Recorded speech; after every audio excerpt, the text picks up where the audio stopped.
Hello, it's the Anfield Wrap. It is the free show. It is John Gibbons hosting this week in for Neil Atkinson, who's dancing naked around the fields of Worthy Farm as we speak. He's always naked, isn't he? It's Johnny Fancy. That's all I'm saying. He's always naked in my head. Sometimes he sleeps. I can't believe we're starting with this. Don't let me do this again. Sometimes, when he's cold in winter, he sleeps in a jumper, but then bollico from the waist down. That's bad, isn't it? Like Winnie the Pooh. Fucking hell, honestly. What a start.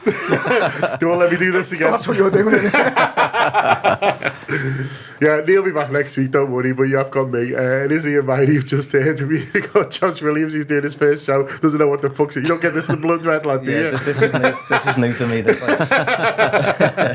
And we've got Shaun O'Donnell, who's heard worse chat out of me than this backstage at Boss Gigs. But anyway, it's a show in 3 parts, actually. We're going to do part 1, which is a bit of a state of play. We're going to look at the transfers in, of which there is just one, but having a bit of a chat about sort of what that means and what should be expected. Part 2 is going to be a bit of a break. So from the room, I spoke to Imad from The World in One City, which has taken over the world at the moment. People probably would have seen it on social media. It's a big, huge event that's going on in the city at the moment. It's being supported by Nivea Men, who fucked us up with Imad. I went and spoke to Imad about it. That's coming up in part 2. Really good interview, really top fella, and it's an amazing tournament that is taking place now, and you can get involved with if you want. And then part 3, we're going to talk about the current squad and who we think we can get more from out of next season, and can we try and bridge the gap that we need to the top by getting more out of what we got. But start with you, Ian. Mine. Liverpool have bought one player, Alexis McAllister. Were you expecting more? Should we have expected more by now, do you think? I think because of maybe one or two things the manager had said in press conferences towards the end of last season, it led you down a path of thinking he might pull the trigger on a couple very, very quickly. And I think he spoke, didn't he, about pre-season starting on the 8th of July, and he wanted them all in by then. And we know that's the thing this manager likes. He likes to work with the players very early on, or as early as possible. And I think most managers will be on the same page. So maybe I was expecting maybe one more on top of McAllister so far. But the bottom line is, John, no one's really done any big business, have they? No clubs have really moved yet. So I don't think I'm at this state where I'm worrying or panicking. If you go on social media, there's a lot of panic. There's a lot of activity on there where people are maybe losing their heads a little bit because maybe they expect Liverpool to be a bit further down the line. But whilst it is the way it is, I don't think there's a need to maybe kind of get too much in your own head. And I think the under-21 tournaments, I think that's playing a little bit of a part. Now, obviously, clubs would have known that was happening. So you could say, well, maybe they still could have got that business done. But we know it's difficult with tournaments because sometimes players will just want to switch off and do their own thing. And managers. And managers as well. And maybe they're saying, listen, there's going to be no business while this tournament's happening. So you might have to just kind of negotiate with one or two international managers as well in terms of getting access to those players. So listen, yes, I maybe expected one or two more, or certainly one more, but it's not panic stations. What's interesting to me, Josh, is that Arsenal, Man City, Man United, they've not signed anyone yet.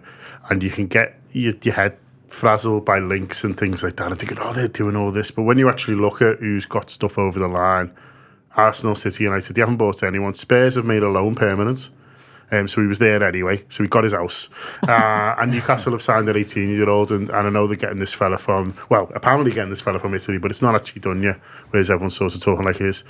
So does that suggest to you that it is still very early, or it's harder to sign players than we think, or that we do just get so worked up with? And I've seen it work the other way, by the way. I've seen people, United fans saying, Liverpool are doing all this and we're doing nothing. And I'm like, fucking hell, do you know what I mean? Come and tell some of our fans that. Yeah, I think this is where the panic stems from. It does stem from looking at what your neighbours are doing and things like that, doesn't it? And I think it's one of those markets really where I think everyone's kind of waiting for big money moves to happen, really. You're looking at even Real Madrid and Mbappe and things like that. Like if that happens, I don't think it will, but if it does happen, that would open up the market a lot. And I think Bayern Munich, for example, you've got Gravenberch there with a bit of an uncertain future. Lucas Hernandez is meant to be moving. Pavard's got a bit of an uncertain future. They're getting linked with Rice. Gravenberch is potentially getting linked with Liverpool and things like that. So it feels like Liverpool are in a position now where I think we want to move, but the market almost doesn't allow for that at the minute. And you just mentioned the tournament as well, mate. I think Liverpool won a few players from that tournament as well, by the looks of it, in terms of scouting them and things like that. So I think it's just one of them where we have to stay on our toes, almost wait for the market to open up a little bit. And as soon as a few dominoes start to fall, I think it'll be like that, then there'll be a knock-on effect. Shaun, you're famously as cool as a chill bottle of Highland Spring, which is available in all good stores. How are you feeling about it all? Do you sort of stay calm? Do you like Josh and you're thinking, well, we need to kind of, hold our nerve sometimes on these little things, or are you looking at me thinking, John, I'm a Liverpool fan, I don't give a fuck what all the other clubs are doing, I want some players now? No, I'm pretty calm, to be honest, pretty calm. I think getting McAllister in the way we did it was really positive. I was happy with that. I think on reflection as well, there's a few things that have happened that, we obviously weren't going to sign loads of players straight away because we've got, a change at a sporting director level. So this guy's come in, quite late relative to the transfer market.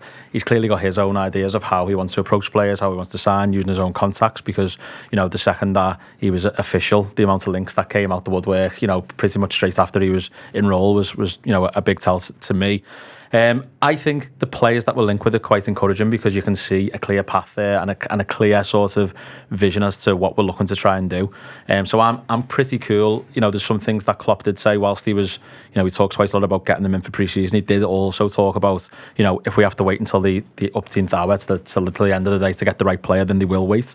They've shown in the past that they'll wait. So I think, straight after the season, I was like, we need to announce 3 players right now because you're sort of emotional and you're in the heat of it all and you're sort of still feeling a bit like, You hate them all. Yeah, basically, yeah. But now as the dust has settled, you get to reflect, you get to think about it. And I feel like actually, no, I'm happy with who we've got and I'm happy with who we're linked with in it. And as long as we get 1 or 2 of those names, I'm cool.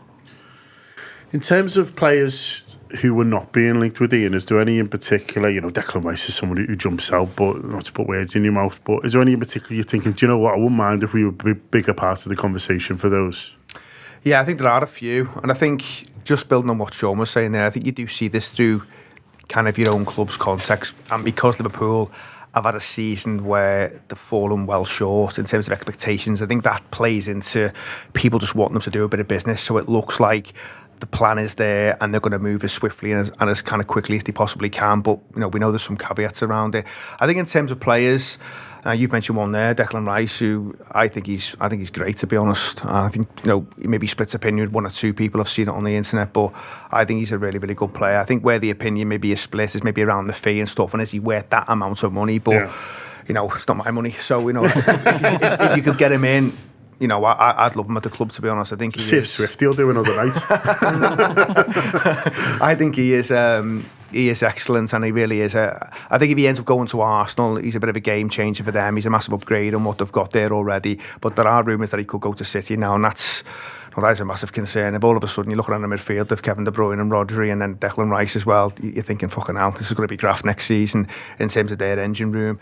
And then I think there's Caicedo as well at Brighton. Now, obviously, we've gone and done the McAllister thing, but I really like Caicedo as well. I think whenever I've seen him play, he's just aggression all over the pitch. He's also a fairly flexible footballer, and he can do a little bit of right back forward as well, which obviously kind of gets my interest. But in that midfield engine room, now I watched him against United in the semi-final in the FA Cup, and I just thought he was unbelievable. He just covered every blade. He's just a really, really kind of modern day midfielder, sweeps up, can do a little bit of everything, really aggressive in the tackle. And I think if someone gets hold of him this summer, and I think someone will, they're going to get themselves one hell of a player. And I think Chelsea are being linked, with another fucking player. Arsenal maybe will have a look if they don't get Declan Rice. Manchester United sniffing around them. I'm a bit concerned that maybe we're not in the mix for someone like that. It feels like the fee, and you never know with fees because they can just suddenly get, their own legs and become something that you didn't expect them to be. But people are talking around about the 70 million mark for Caicedo, and you think, well, if it is that, maybe Liverpool should be interested. But you come back to, they've got to do so much business, I think, this summer. They may be trying to cut the cloth accordingly. And I don't like that because I think they have had summers and they have had windows where they haven't done as much as they should have done, and therefore there should be the money now to go and have a really, really big go at it. But we'll have to wait and see. Josh, any for you that are being linked around where you're thinking, like, mind the Reds being a bigger part of this conversation that it appears? Maybe George is onto it and we don't know. Hopefully he is, yeah. But I think Barella's one for me. That link is. Well, that's been stronger in Italy, which is interesting, isn't it? Which is got a bit of Thiago vibes for me on that. Really, there's not much talk here, but over there apparently they've gone hot and heavy on it. Yeah, well, he's on a big wage and he's still got a few years left on his deal, so it would be an expensive transfer to make. But in terms of just like the makeup of Liverpool's midfield, and the rebuild that we need to do. I think a lot of the players that we're getting linked with, a lot of players that we have as well, seem to favour the left. Like if you think of even like Kone and Thuram, Curtis Jones, Thiago, McAllister, they're all left side. And if you think of the right, we've got Harvey Elliott and Henderson. That's probably about it for those eights. But Elliott has played in that right side of the eights for most of the season. He played there in the Champions League final as well. But for me, I think it's just a makeup of Liverpool's midfield next season and how it's going to look, and if this kind of 3-2-5 with the ball is going to remain and things like that, because that massively impacts the profile of the player that you're chasing, really. Like getting linked with Rice and things like that is I mean, he's a top player, but my question would just be like, where's the fit though? Like if Fabinho's staying and he's going to be there for a few seasons, and we've got Bajcetic waiting in the wings and things like that, where's the fit? What profiles do we need in terms of this midfield? Because like if you think of last summer, two of the players that we bought, Carvalho and Nunes, both had great seasons, both good players, still good players, but in terms of the actual tactical fit, we'd never really operated with a fixed penalty box striker under Klopp. We've had like a false nine, haven't we? And we've had wide forwards cutting inside. Nunes was a bit of a different profile for that. And then we get Carvalho in, who thrives as a 10, and he comes in and we use him as a wide forward, we use him as an 8 at times. And I'm just thinking, like, you know, what's the profile of these players that we're after, and that will determine who is a good link, who's a bad link, and things like that. You know what I mean? It feels a bit like we're getting linked with players, and we'll decide that later on. But I think that stung us a little bit last summer. But just getting good players rather than the right players, you think? Yeah. It's all about the fit. It's all about like what the plan is for this player and what the intentions are. So if we, I'll just stick with you, Josh. If we were to stick with this formation that we've sort of finished the season with, is it that right-sided 8 that you see as the biggest gap in terms of what we have and filling it? Yeah, I'd say so. Yeah, I mean, you always get Trent cutting in from the right side, so he forms the right corner of the box, at the deepest area. Then you've got Fabinho on your left, probably McAllister or Jones on the 8 left, and then the right left is probably going to be, the right 8 is probably going to be Harvey Elliott or Henderson, as I say. And I think Henderson, it for me, doesn't fit that role particularly well. He's not. It's a bit of a number 10, really, isn't it, with the ball? And for me, he's not comfortable in those super tight spaces, linking the game and that. And Harvey Elliott I think he's got that about him, skill set wise. But he's 20 or something like that. So I don't think you want to hang your hat on him for a full season. You'd ideally want him to bed him in a little bit more, I think, before he's like a regular and stuff. So that's where I would see a void, personally, like a proper starting 8 on the right side. Umbrella fits that perfectly, but whether we're in that conversation for that amount of money, I don't know. We'll see. This is where it gets hard, Shaun, doesn't it? Because, you know, we're saying 1 minute we want them done early, get them in, but then the next minute we're all, well, you know, me and Josh having a chat there about, but they need to get it right this year because they messed it up last year, and so we want we want speed, we want haste, but also we want correct decisions, and sometimes something's got to give there. And so I guess if it means taking the time a little bit but getting it right, that's probably a better solution than going quicker and then going, hang on, have we actually got what we need here? Yeah, 100%, and you know, agree with every word Josh has said there. He's completely sold me umbrella now, like I'm all in on the umbrella train. But you want to get the Italian papers this morning, lad? It's full of it. Yeah. You looked that cool with your cappuccino outside. We did it as well. Yeah, I think touching a little bit on what Josh said there, I think the important thing for me, and I think he's right about when we've gone and signed, you know, players for players as opposed to players that fit the system, is that Klopp as a manager and getting the best out of what we've got over the last few years has been when we've been a super well-oiled machine. And I think you've noticed that if one cog of that machine or one important cog of that machine comes out of it, we don't perform to the levels that we should do. It's almost like, you know, everyone talks about when Ronaldo moved on and we missed him for a little bit, and I think we did to an extent. I think what we missed as well was when Firmino sort of wasn't a regular starter. And I know we went on to have the season we had when we, you know, nearly won all 4, but I think what I'm trying to say is that the connecting players and the players that fit the machine have been the big unsung heroes for Klopp, or the big, almost like the cult heroes, because we as fans, you know, particularly people who go to the game, love them players. But if you're looking at a transfer and you're going to bring someone in, you don't necessarily think of those players who are like the cogs in the machine. And I feel like the people we've been linked with so far are more of that mould. That's why I'm more excited about the links we've had this year, because Klopp's a manager who sort of gets the best out of a group of players, as opposed to picking a star player and building a team around him, if you know what I mean. It's all about the group. So yeah, I think if we can get players to fit the system, and we have to wait for those players players, I'd rather do that than just go and get a headline signing to appease people on Twitter, basically. Yeah, I mean, it's a very good point. It's something I'll touch on in part 3 is whether new signings can get more, out of existing players, and that's one of the ways, isn't it? If they're cogs, they're making the machine work better, then your flair players, in theory, should be able to show more. But as I say, we'll come on to that in part 3. But just before we break here, do you think we need to get a bit better at selling? I was having a bit of a think last night and thinking, when was the last time we sold well in terms of an existing first team player? And I thought, well, Manny left last year, but he wanted to go, and in the end we got a fee for him, which felt a little bit on the low side, although the Bayern Munich fans who watched him this year might sort of disagree, because it's not gone brilliantly. But then before that, I thought, it's probably Coutinho going all the way back, and again he wanted to leave, and they really got every pound out of Barcelona for that. But I look at maybe other clubs who, it feels to me, and this might be wrong, and you boys can correct me if you want, but sometimes they'll be like, well, he's a good player, but he's not right for us right now, so we'll move him on to free up a space and stuff like that. Liverpool don't seem to do much of that for me, and I wonder whether that's something that the new sporting director wants. He's bought all these players and got his feet onto the table, might sort of start to look at. You look at someone, I mean, Chelsea have to sell, but moving Kovacic on, they're not saying he's a bad player, it's just, is he sort of, right for them at the moment? Real Madrid will do it, we'll sell good players because, they're not necessarily getting a game or not necessarily what they want now. And I'm looking at a couple of our lads and thinking, well, I'm maybe a little bit surprised, and again, it's early, maybe a little bit surprised, but there isn't a few more links to some of these. It feels like we just, the Liverpool careers just sort of peter out and end up going on a free.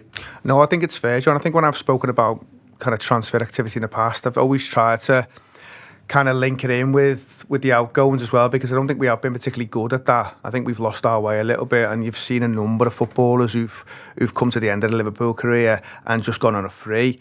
And I think the point always gets made, well, if you're at Liverpool and you're challenging for honours, it's maybe hard to get some of these players out. I accept that to a point, but then it becomes sometimes about a financial situation, and you're just telling the players that they've got to go. You can be as ruthless as that, and it does happen at other clubs. So I do think there is something where we have hung on to one or two for a little bit too long. And listen, if you are a club that is going to operate a model like Liverpool do, where you only spend what you earn, then fucking hell, you've got to sell players as well, and you've got to get good money for them. Otherwise, it's going to impact on what you can then go and spend. So I think it has been a little bit of a problem for them over recent years, and I think they have got to have an eye on it and get better at it, because there are footballers there who've left on our watch who they aren't finished by any stretch. They've got to go on and have decent spells at other clubs, and Ronaldo will get mentioned, but there are plenty of others recently. We've obviously seen it this season where midfielders who've cost a lot of money have been allowed to leave for free, and I think maybe the trigger could have been pulled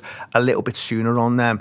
And I think the manager is someone who, I think he's very kind of into the whole, well, we are kind of one big squad and we bond as a team, and I don't think he wants to upset the apple cart, but I think there are times where you just got to make it clear to players that the future isn't here, and you've got to kind of get them out the club, because that then frees up a space and you can go and do a bit of business. And I think that's where maybe we've stagnated a little bit, and we found ourselves certainly in the midfield area with the same players over a number of years when it's been crying out for a freshen up. I was just going to say, I think they're not being very good at moving players on bit us last year. I think we've got away with it for a few years because we've been so good and we've been so reliant on a certain group of players, a certain spine. But I think last year, when you've seen, as I say, a couple of those injuries happen, a couple of the cogs in the midfield don't quite work as they should. And you could see it coming, Shaun, couldn't you? It was in the post a little bit. You could see it coming. And on better at selling and better on players moving on. I think there's two different things, because from a net spend point of view, imagine if we'd been good at selling. We'd be in the minuses, wouldn't we? It'd be ridiculous. But I think it's more actually having those players in having a squad number where it could be filled by someone who can offer more, is what I'd say from last year. I think on the wages point as well, that you make Josh as someone like Barella, with his high wages, but there's people on good money there who you're already looking at and thinking they're not going to play a huge amount next season. If we're getting these midfielders in, how much is Thiago going to play? Joel Matip, is he someone whose Liverpool career has probably peaked and now he's sort of on the decline? We're going to talk a little bit about that in part 3, and people might disagree with me, but you know, that's where you can maybe look to free stuff up, and that's why I talk about selling good players. You know, it's all well and good saying, you know, getting 20 million for Nico Williams, which we have been good at, you know, over the years. You look at the fees they've got for, you know, young players who aren't sort of quite there, but knowing, and I caveat this by saying it's not as easy as you think. Like, maybe they are having the conversations that Ian's talking about, and they're like, nah, I'm all right. Yeah. Do you know what I mean? And so there is those situations, but it just feels to me like, you know, maybe, you know, it is a massive summer, and maybe, you know, there's I'm a little bit surprised that there isn't a bit more conversation around a couple of these high earners maybe being encouraged, you know, to find a new home, to make room for your mate Barella. Yeah, well, that's what it is. It's the high earners, isn't it? Like, Yeah. I think we've generally been quite good at selling the lads who are just coming through, like the fringe players and coming out the academy. And, like, say, for example, Kelleher at the minute, if he does go, we'll probably get a decent fee for him. And I don't think we'd hang on to him too much despite Klopp's words and things like that. It's getting rid of these lads who are established and have been in the door for a long time. Klopp has got a bond with and things like that, who maybe doesn't want to cut ties with. It's letting go of them, and I think at the end of the season, I think the whole kind of drawn out goodbye of Firmino, Milner, Ox, and Naby. I think, see, there's that many, I'm losing count. That kind of defeats the object, really, of the Liverpool, certainly the Fenway model of, like, selling players to raise funds. You might start hanging on for it as well, going, oh, I want me big day, I want me big clock when I leave and stuff like that. 25 years. Yeah, it's a nice thing. It makes Liverpool look like a family club and all this, but it does defeat the object that, like, you know, is that really what we're doing now? Kind of celebrating, especially if like Ian says, your model is around, you know, only spending what you generate. Yeah, exactly. If you're completely eliminating that the annoying thing is, it feels a bit like we've almost taught City a bit of a lesson beforehand, and they're now getting rid of, like, I've seen links with, like, Walker and, like, Bernardo, Mahrez, really established. Well, they sold Sterling really well, didn't they? Yeah, Jesus as well. Jesus has gone, hasn't he? And, you know, these are big sales, but City, I hate using Man City as an example in any kind of thing, but they are doing what Liverpool should have done in the past, like, year or two when it comes to these established players who are playing every week, or established players in terms of, like, first team regulars playing every other week or something. Take a fee when you can.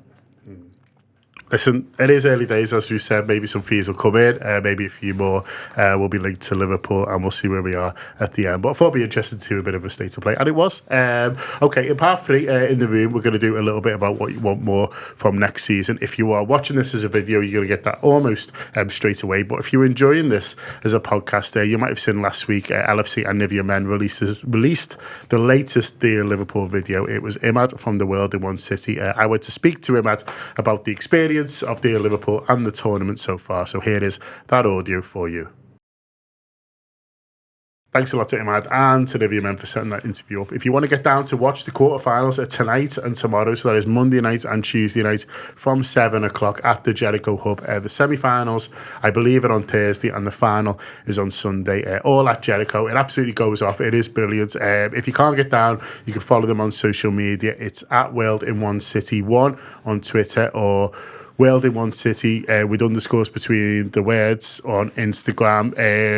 Have you seen the video of that keeper scoring the winner? Yeah, unbelievable.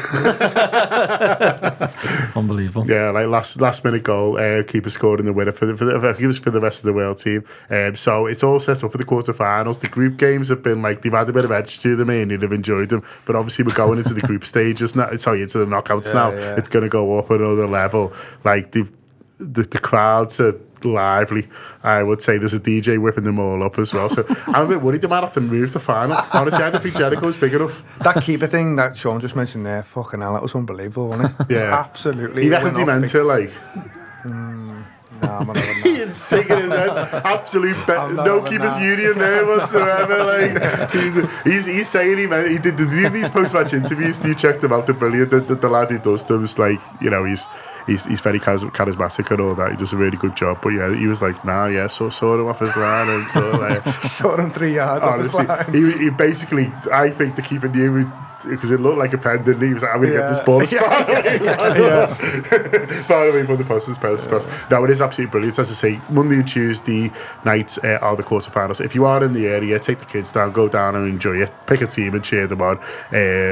See who's got the most fans and join them. The whole community sort of gets behind them, and it's really good fun. And fair play to him for everything that he's done. He said in the interview there's a full team behind him, but obviously it's his baby and it's his brainchild, and what he's done is absolutely fantastic. Okay, we'll move on. Part 3. This is what do we want more from next season.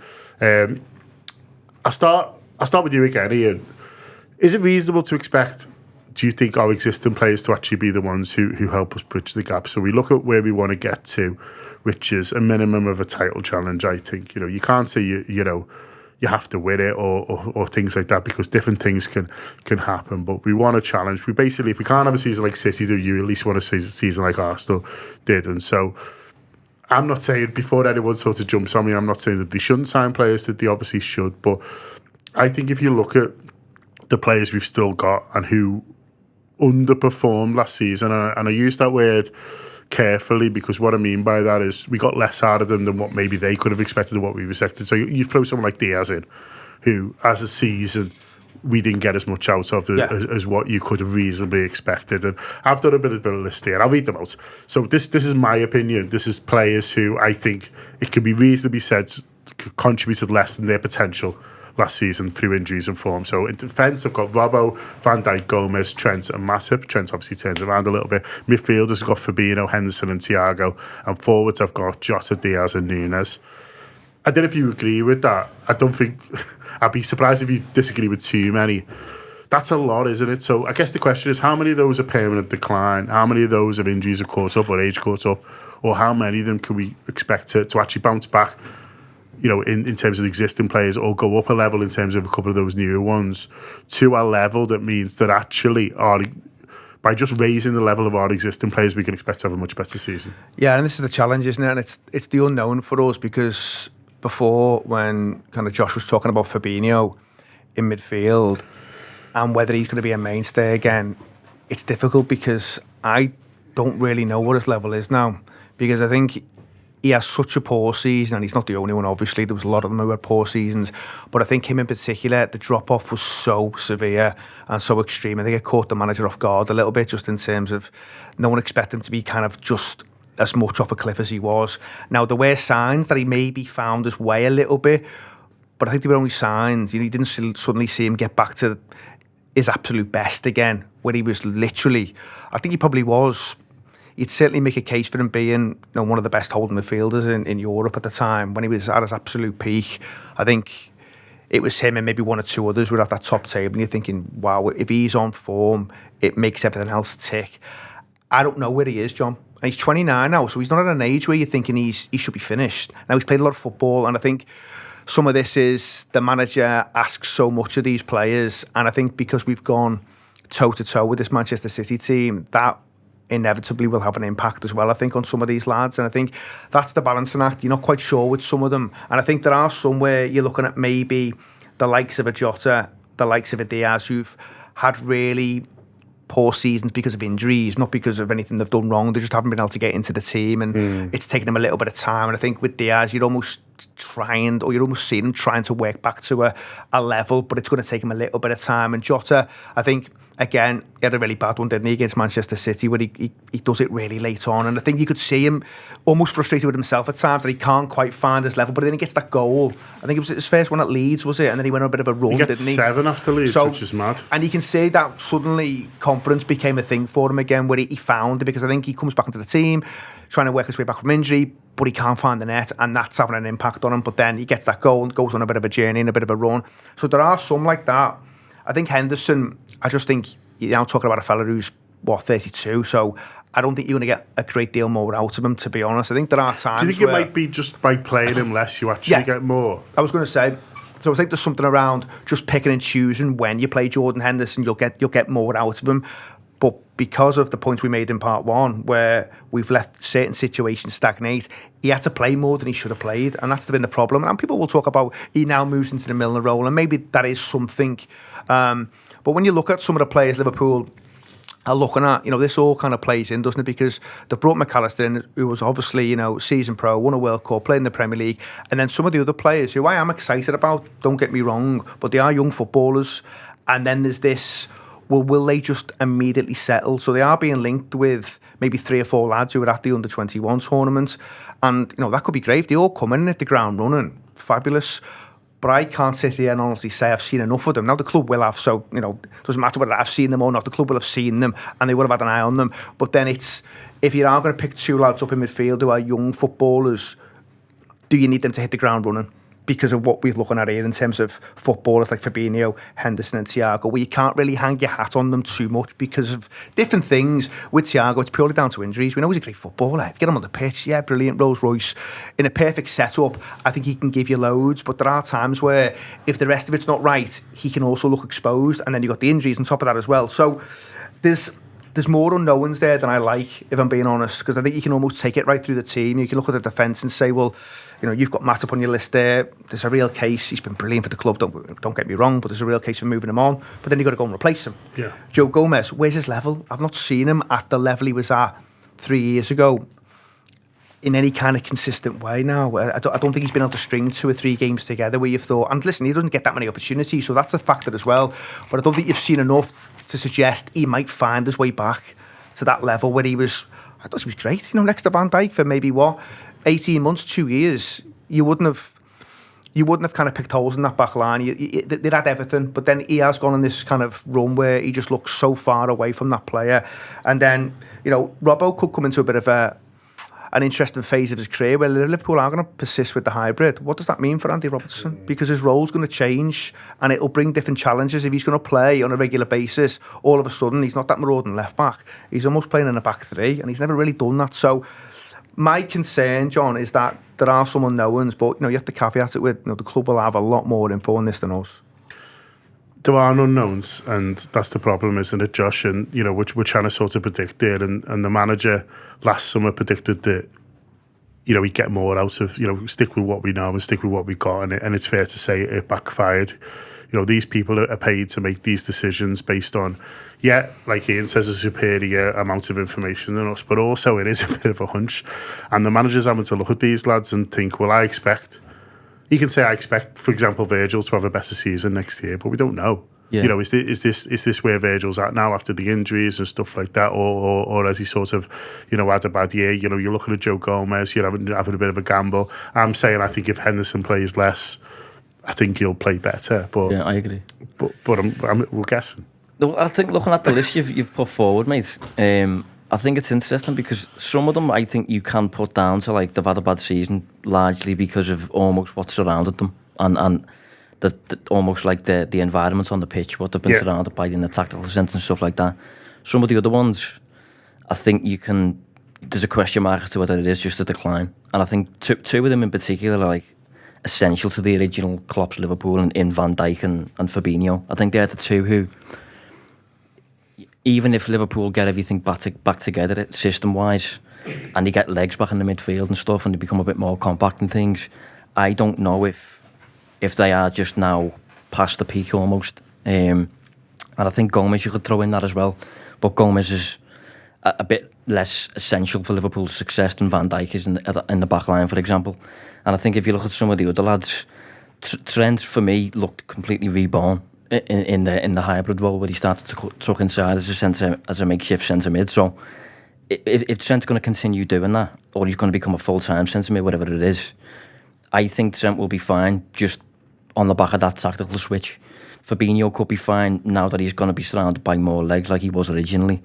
I think Núñez is a really interesting one as well. Núñez, I think, has the potential to explode, but I like a Núñez right through it. Bear with me on this. I like Winnie the Pooh. I was going to say, it's not going to be the maddest analogy so far, Josh, so whatever you say. Yeah. I like a Núñez right through a boss pair of trainees, right? So... We're coming with you. You're coming with me, yeah. So you see a pair of trainees in the shops, you love them, you think the boss and that, right? But they're orange, yeah. But you still want to buy them because you think the boss, he look nice and that. So you buy them, you take them all. Next day you want to wear them. You open your wardrobe. You've got nothing orange in the wardrobe. You've got nothing to wear the trainees with, but you end up wearing them anyway. So you wear the trainees, you don't look that great in them because you've got nothing to compliment the trainees. You've got nothing to make the trainees look good. So the trainees look a bit weird. They look a bit out of place. You end up wearing them a little bit less. And that's kind of the issue I think Liverpool have had with Núñez, in that they bought a boss pair of trainees that they wanted, that they liked, looked great at Benfica. But since he's came to Anfield, he hasn't been complimented in the same way tactically, as in like he's been. For me, he's a fixed like penalty box poacher for me, who stays away from the ball, threatens him behind. You build moves for him and he puts the ball in the net for you, even though he's looked pretty not great at that in the past 12 months. But for me, that's the kind of profile he is. But we've used him either like a Sadio Mane on the flanks, facing up opponents 1v1, you've got to beat that man. Or we've used him as a Bobby alternative. You're drifting into midfield, you're linking the play, you're connecting with those behind you. And I don't think Núñez naturally does either of those pretty well. So I think we've used Núñez like the lads in the past, but he's not that for me. He needs a new wardrobe.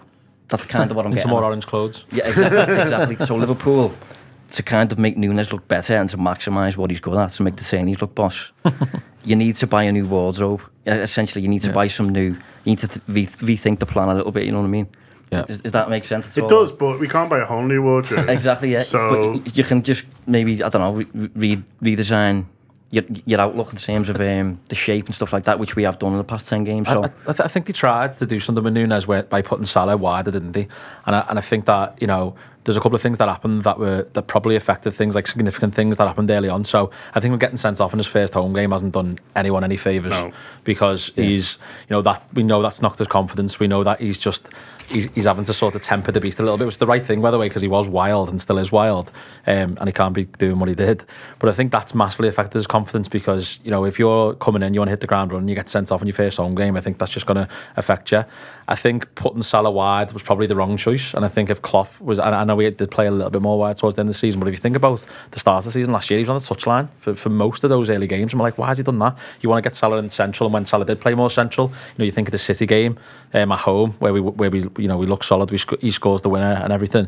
It's almost like, okay, well, we made the mistake there. We need to do something a little bit different with Salah and not just the company Núñez. So I'm with you. I think that, you know, we didn't help Núñez, but I also think if Klopp was here, he'd say, well, Núñez hasn't helped himself because he still can't speak the language. Yeah, you know what I mean? Yeah. But also as well, you know, the pressing from the front and stuff like that, and Ian, and I think someone touched on a point before about I think it might have been Josh, about systems and about looking at, you know, how the team operates, and that's a big long list I've said there. Now they've even all had a big hangover from the season before, or they've all dropped off together, which might have happened. But also, if your underperforming list is that long, it suggests the systematic errors as well, or maybe even sort of leading this. And I think, you know, we'd be looking at this summer and thinking, how do I get my team functioning properly so I'm getting more out of, and I'm not maybe exposing certain people, because there was players last season I felt sorry for at times, and Trent was one of them. You know, he was getting, you know, tore into week after week, and I'm not saying he was great, but I was like, fucking hell, you know what I mean? We're so wide open that he's got people running off him and at him and stuff like that all the time, and I think, you know, I think the coaching staff and manager would look at a list like that and think, if there's that many underperforming, then it's not just individuals who are at fault here, it's the collective. Yeah, I think that's fair. And I think there's also the thing of when they realise, and I've mentioned this on other shows, but when they realise they're not going to be able to go and do what they want to do, there's almost this collective thing, well, fucking hell, we're not going to do it now. Yeah. And then you almost see them kind of, you know, fall off together, because the aim was to go and win a league title. The aim was to go and win a European Cup, and obviously they go out to Real Madrid, but it was very, very apparent from early on they were never going to be anywhere near a league title. You know, you could see, couldn't you, from very early on in the season. And you don't want to write teams off too early, because obviously people can put words together. Yeah, but you could tell they knew it. They knew something wasn't right. I think that plays into what you then see over the course of the season. I think on the Núñez thing, I think the manager, it was clear to me that he wasn't overly happy with what he was seeing, and I think that you barely see him, do you, towards the end of the season? It's just little kind of fits and starts, I suppose. And I think he gets that goal against Leeds where he comes on, but I can't really remember too many moments post World Cup where it looked like he was maybe showing some of the signs that he did show, I think, kind of before the World Cup. I think, I take Shaun's point at the start of the season, that doesn't help him. But then he does go on a bit of a run where I think, broadly speaking, I was pretty happy with what I was seeing from Núñez. I think there was loads to be enthused about. Don't get me wrong, there was a little bit of more than a little bit. There was still that rawness in front of goal where he was snatching at stuff, and you think, well, he's got to settle, he's got to calm himself, he's got to, be more like, and listen, this is not easy to be like a Robbie Fowler, but, in those areas where you're ice cold and you just almost pick your spot, you felt like if he had too much time, that was going to have a big impact on him, and he was going to maybe fluff his chance a little bit. But, he's come good at his previous club in the second season, so I don't think anyone should be writing him off, and I'm sure the club aren't writing him off, but it is a big season for him. It's a big campaign. You are going to have to be expecting a lot this season for the money Liverpool paid, but is he in many people's first choice for that game at Chelsea? I think I'd be quite surprised if he starts that match. But you never know, because pre-season can go a certain way, and form and fitness and all that. So that will play a part. But that is a big unknown for Liverpool, because I think they got those goals. It was about 15 in the end, so it's not a bad return, is it, in terms of numbers? That's, and everything gets kind of shadowed a little bit because of what Haaland's doing, and he's scoring a ridiculous amount, and because they come in at similar times, people are bound to make that comparison. But they were at different stages of their careers. I never thought for 1 second we were going to get the same output from Núñez that they were going to get inevitably from Haaland. I just didn't think that at all. But there were signs that he was starting to maybe be a bit more composed. I always reference the game at Spurs where him and Salah were linking up, and I think it seemed to click that day for him, where he wasn't just making the decisions for his own benefit. He was thinking about bringing other players in and stuff, and I think there were real kind of moments there you thought, hang on, some of this is like kind of really, it's kind of landed with him. But because of that, what you see second half of the season, and context is important, you're thinking, fucking hell, he does look a little bit off here. And I think they're going to be doing stuff with him. The language thing that gets mentioned, listen, it's not easy to learn a new language, but it must be impacting him a little bit in terms of just taking instruction on. Yeah. And I think that's going to be something he'll have to take on board. And then when we see where we go, but I think there is an exciting footballer in there, and I think if you can get him right, and system is important because you've got to get the best out of him as well, then I think Liverpool have still got a player on their hands, but there's a way to go, yeah. The best players can get more out of those around them as well, and when Liverpool are looking for players now, McAllister's one they've got in, other ones Josh that they're being linked with, they'll be thinking not just can this player play for Liverpool, but can this player get more out of what is around them. So I guess the question is, Alexis McAllister, is he a nice pair of black shorts with a bit of orange too on them? Yeah, well, McAllister I think is the polar opposite of Núñez in that sense. I think he's a Swiss Army knife essentially, in terms of like you can use him virtually anywhere in your midfield and he will find a way to thrive almost. He reminds me a little bit of Wijnaldum in that sense. You can play him as a 10, he can arrive late, he can link the play. Come on, Josh, what trainees is he? I don't know, what's the most versatile pair of trainees you can think of now? Nice pair of Sambas or something, just like neutral colour. Yeah, that's what he is doing, yeah. He's whatever you want him to be. He's seen Pokemon, he's like this sort of Pokemon. Just transform into whatever you want him to be.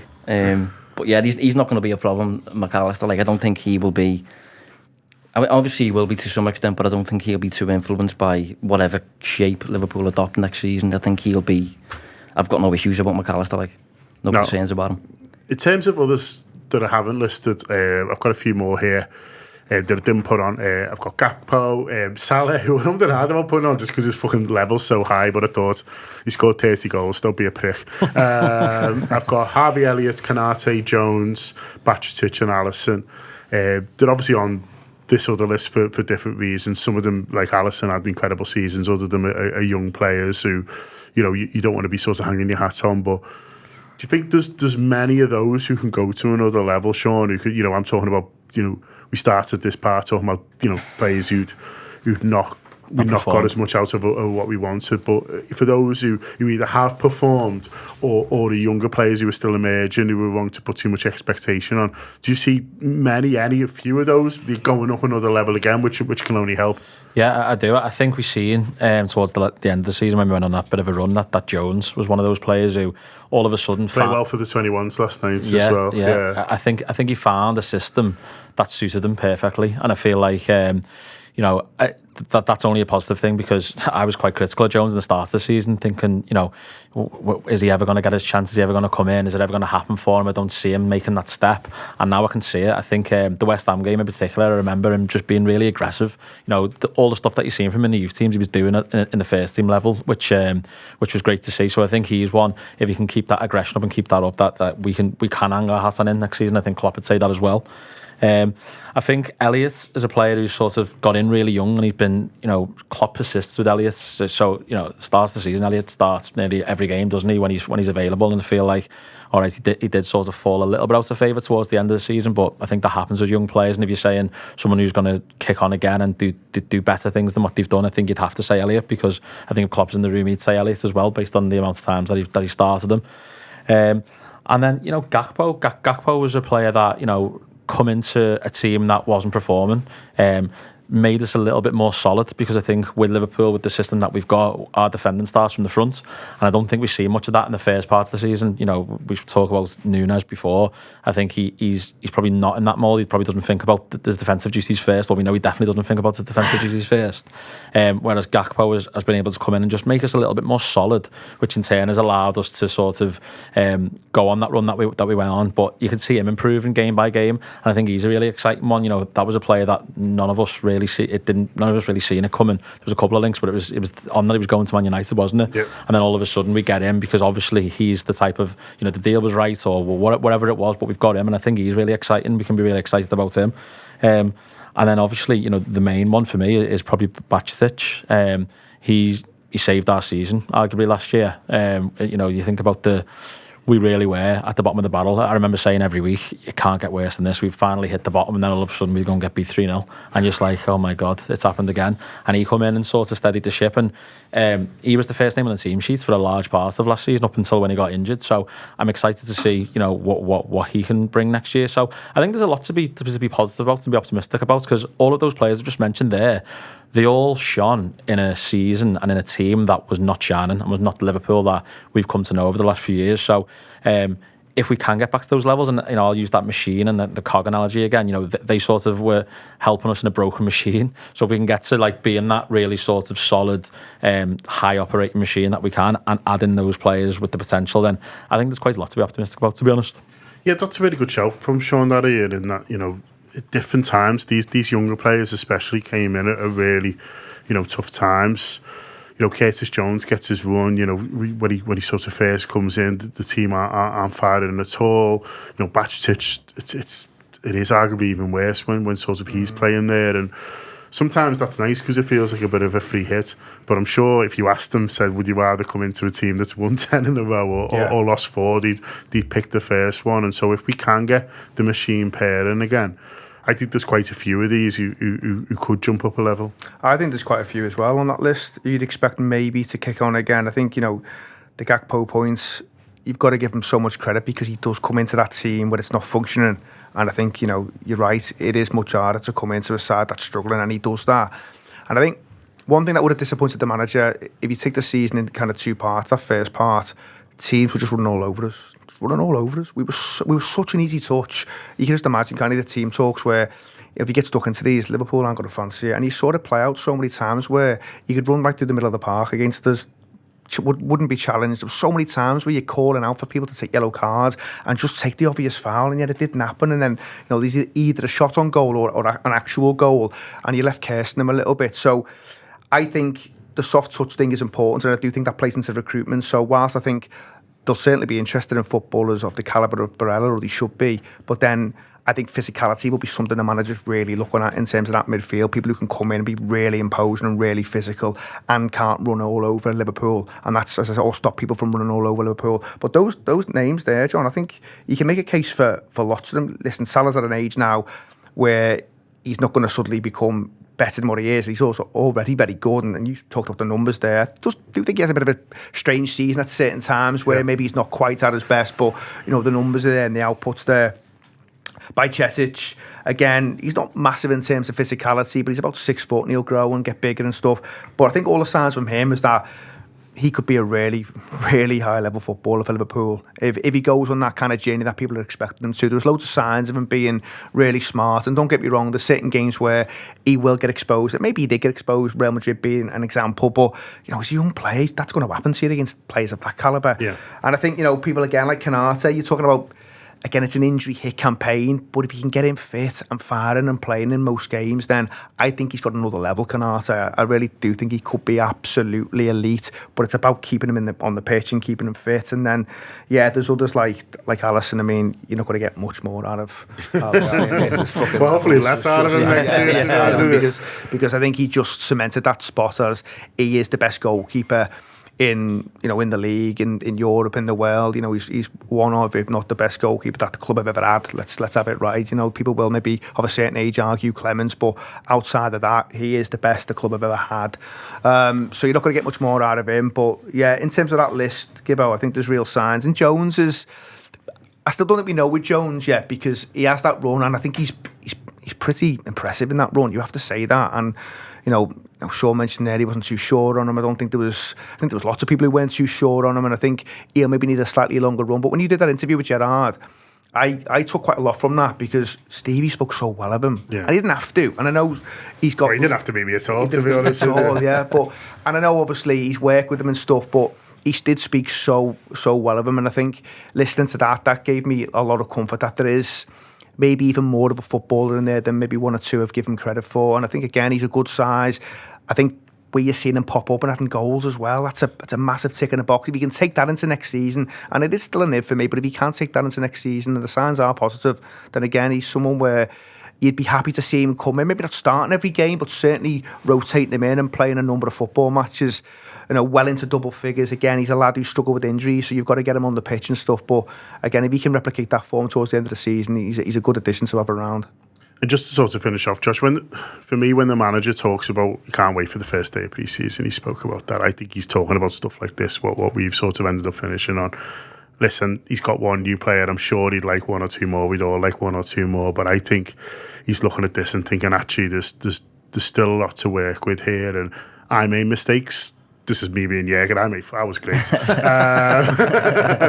Jürgen will be thinking, I made mistakes. Some of the changes to be made to the systems or whatever didn't quite work. There's maybe players that, wish we'd have made different decisions on, all the rest, all the stuff that we've talked about. But I think he'll be looking at it and thinking, actually, I can get more out of him by doing this. I can get more out of this player by changing things slightly. I can. There's players who showed me last season they're ready to go up another level, and I think that's what he'll be thinking about when he says, "I'm really looking forward to the first day of this pre-season." I don't even think he's thinking about Thuram or Barella or whoever you want to throw him. I think he's thinking about these boys. Yeah, well, I think you see that sort of thing quite a lot, don't you? When, say, for example, a club are experiencing bad results and things like that, they make a managerial change, and with the same group of players, they go and pick up massively, like Aston Villa, for example, under Emery, and compared to Gerrard. So I think generally the level of your players dictates where you finish in the table for the most part, I think, personally. And I think if you look at Liverpool's squad, particularly the first 11, I think Liverpool have still comfortably got top 3 first 11 in the Premier League for me.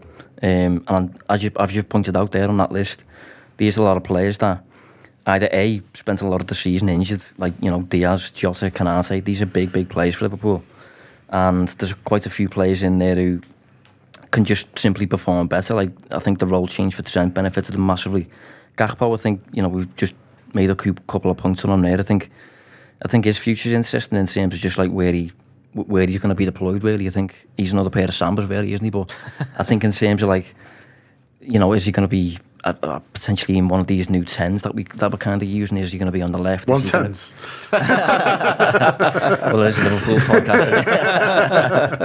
podcast. Maybe a number 9 or something like that. I don't know. But then Nunes is on the bench, so I think Gakpo's future's interesting. But Klopp's still got he's got a lot of quality there to get the most out of, a lot of potential to use as well. So it's just going to be, the emphasis is going to be on Klopp again, as it has been throughout his career, to harvest as much as he can from this group of players and hopefully deliver another bit of silverware for us. He's done it before, he can do it again. I'm not sure I'll do this show again, to be honest with you, but we shall see if we get the nod. Neil is back next week. loads to be excited about, I still think, but we'd all like one or two more. If you are into the transfer stuff, Rob Gutman has just recorded a Gutter show that is out for all audio subscribers. For video subscribers, me and Andy had a bit of a chat over the bacon butty. I swatted a coffee all over myself, which was quite funny. Worth subscribing just for that. I think it made the cut. But also, we had a bit of a chat about transfer stuff throughout the week. Loads of really good audio and video stuff going out for subscribers. We've got a Robbie Fowler show recording tomorrow. I booked myself on it. Yeah. Yeah, I was like, who are these You're bums? on the list, lad. I was like, who are these bums? Sort of get me on there. So we're going to be talking about Robbie Fowler at the moment as well, but obviously following as things progress across the summer. I'm looking forward to that pre-season game. So great time to subscribe to the Anfield Wrap. We think, make sure you download the app. If you're not downloaded before, you get some free tokens to give everything a little bit of a go as well. If you're watching this on YouTube, you can join on YouTube as well, and you get all our exit video content from there as well. But in the meantime, thanks a lot to Josh. Hope he comes back. Thanks a lot to Shaun. Thanks a lot to Ian. Andy for producing. Sam for doing live video. Oh, and Imad as well. What a hero. Up the Reds.